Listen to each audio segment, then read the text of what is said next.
What is your score prediction for this weekend's matchup?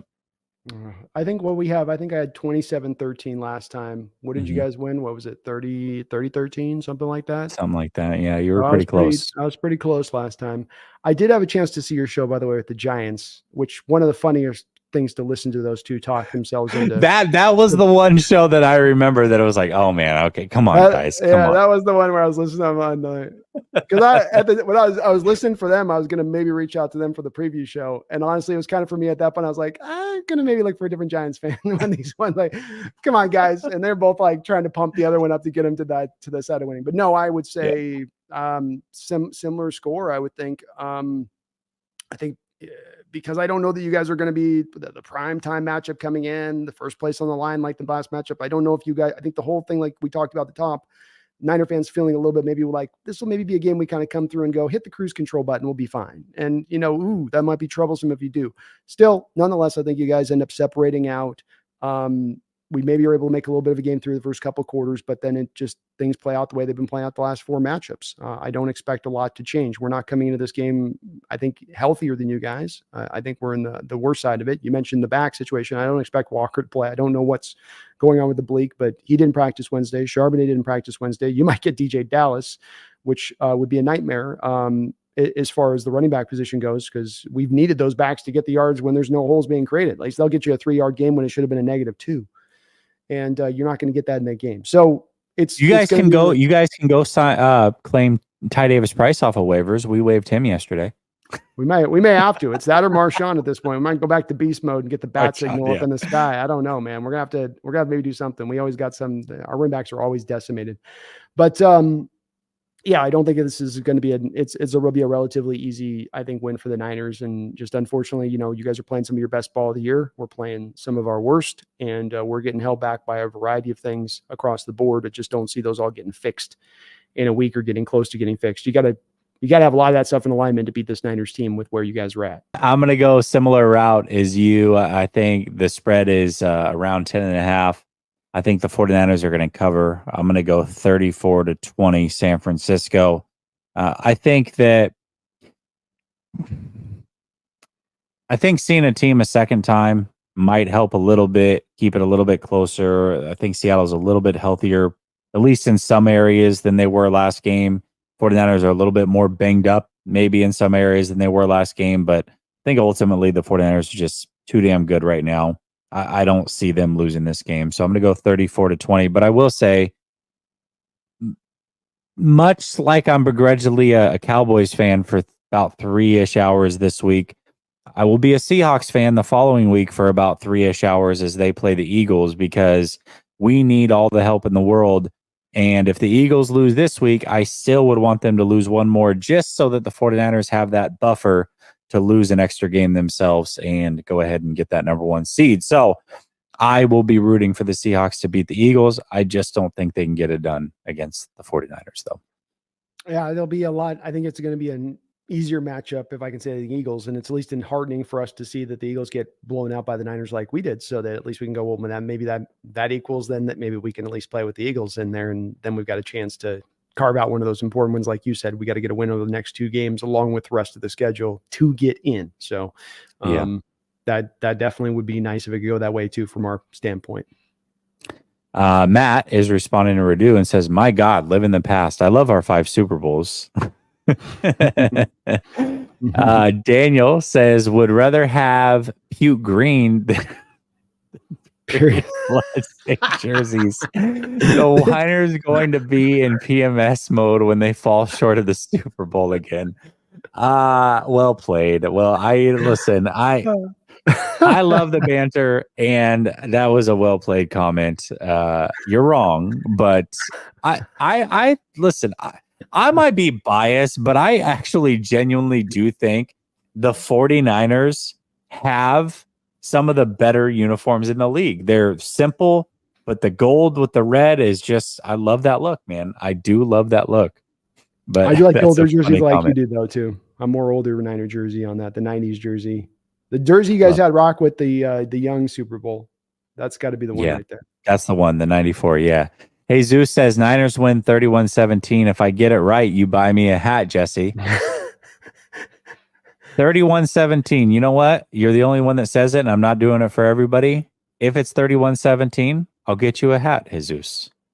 There you go. Radu says, here we go. As he brings up the past 5 Super Bowls, that's 1980s talk. I think that was the point, Radu, is that he was bringing up the past because you were bringing up the past. I love this, that you guys are fighting with each other through the chat. This is great. Brother Bob, oh, this is a good question. It says, Brandon, who's the MVP? Is it CMC, Purdy, Tyreek Hill, Tua? Who is your league MVP? I would go, I think it's hard not to give it to Tyreek if he busts 2,000 yards as a receiver. I think I just have to go that route. I would then go CMC is probably like a 2, I guess, or somewhere. CMC would be up there ahead of to me than Purdy. Purdy's definitely won me over a lot further than where I've been initially with him. I think it's very hard to give a guy like that the MVP when you've got Shanahan and the parts that he has in this offense to work with. It's not that he's not playing well with it or that they're carrying him in some way. I don't want to make it seem like that.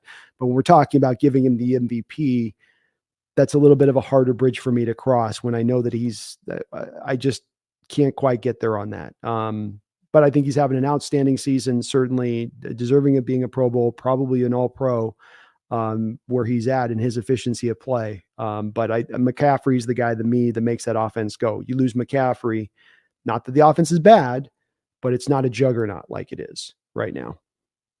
That's fair. Brother Bob says that Brandon's doing drugs.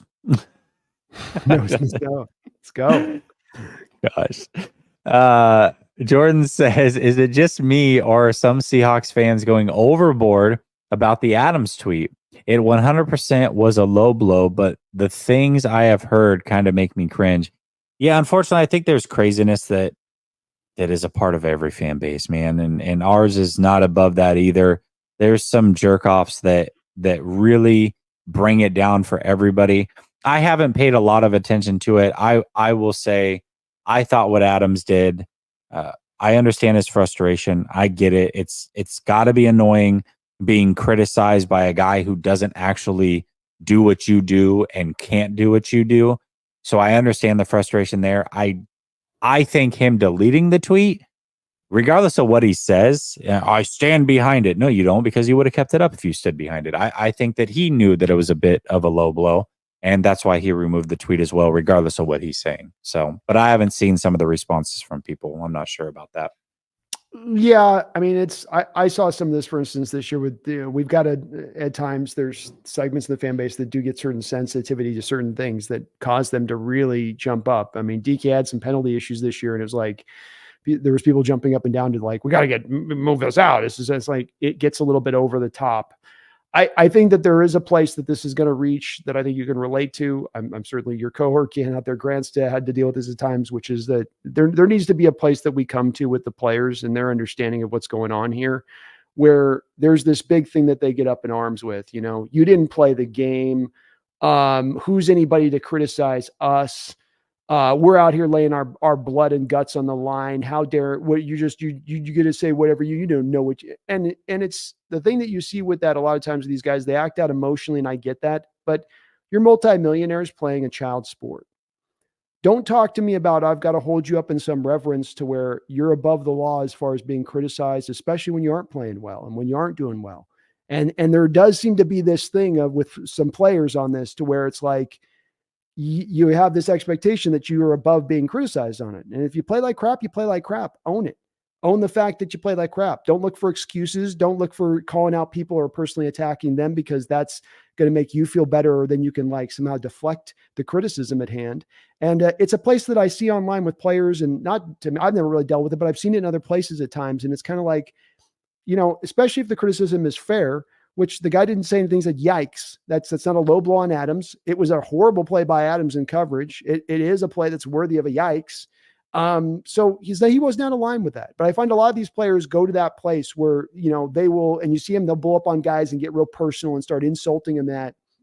And it's just, you go to look, we're not going anywhere. People that do this online stuff or talk players wise, we're not going anywhere. So, you know, you can complain about it and moan about it. You don't look better for it. You come off looking horrible for it. And the fact of the matter is that this is also a part of what makes this game so interesting for people. It's the talking, the discussing is part of what makes this go. it's not necessarily us, but and again, this isn't even stuff that I've had to deal with, just what I've seen from other people have to deal with out there, especially reporters who seem to be at times in the crosshairs of these players with some of their comments that they go at them. And it's like, look, they got a job to do, speaking truth to power. And you can hate that, but that's what they're there to do. That's what we're all kind of here to do in analyzing this. And that's going to lead us to sometimes saying some great things about you and sometimes leading us to say some not so great things about you. But boy, they've gotten sensitive in this modern age, these modern players.